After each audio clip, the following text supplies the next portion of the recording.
கிறிஸ்துவுக்குள் பிரியமுள்ள சகோதர சகோதரிகளை, பலன் தரும் தேவன் எபிசோட் 1338 கர்த்தரை துதிக்கிறேன், மகிமைப்படுத்துகிறேன்.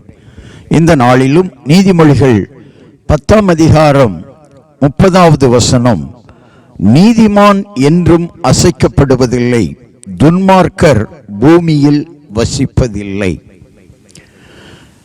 நீதிமான்களுடைய ஆயுட்காலத்தை கர்த்தர் நீட்டித்து கொடுக்கிறார். அசைக்கப்படுவதில்லை.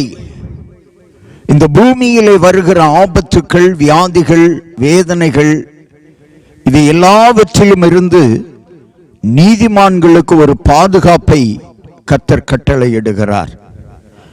சங்கீதக்காரன் சொல்லுகிறார், சங்கீதம் 16:8, கர்த்தரை எப்பொழுதும் எனக்கு முன்பாக வைத்திருக்கிறேன், அவர் என் வலது பாரிசத்தில் இருக்கிறபடியால் நான் அசைக்கப்படுவதில்லை.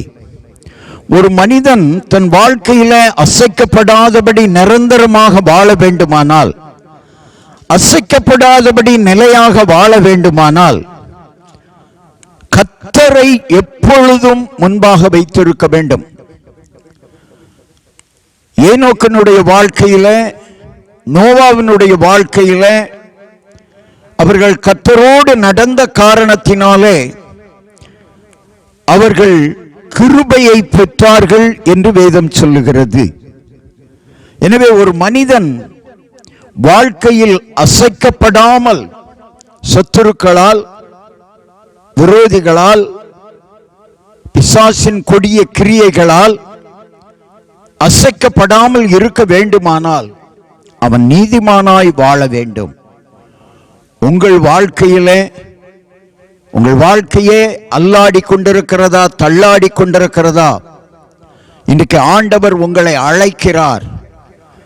உன் வாழ்க்கை மகிழ்ச்சியாக, கீர்த்தியாக அமைவதற்கு நீ நீதிமானாய் வாழு. நீதிமான் என்றைக்கும் அசைக்கப்படுவதில்லை.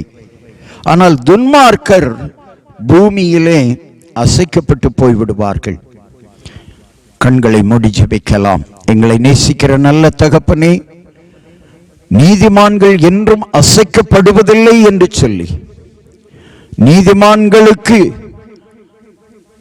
ஆசீர்வாதத்தை கட்டளையிட்ட ஆண்டவரே, யார் யார் இன்றைக்கு வாழ்க்கையில துன்பத்தோடு, துயரத்தோடு, வேதனையோடு வாழ்ந்து கொண்டிருக்கிறார்களோ அவர்கள் எல்லாரும் மீண்டும் கர்த்தருக்குள்ளே வருவார்களானால் அவர்கள் வாழ்க்கையில் அசைக்கப்படாத சூழ்நிலை வந்துவிடும்.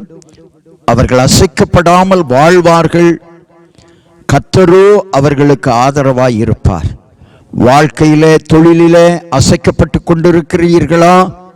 இன்றைக்கு ஆண்டவர் அழைக்கிறார், கர்த்தரிடத்தில் வாருங்கள், நீங்கள் என்றும் அசைக்கப்படுவதில்லை. இயேசுவின் நாமத்தில் ஜெபிக்கிறேன் பிதாவே, ஆமென்.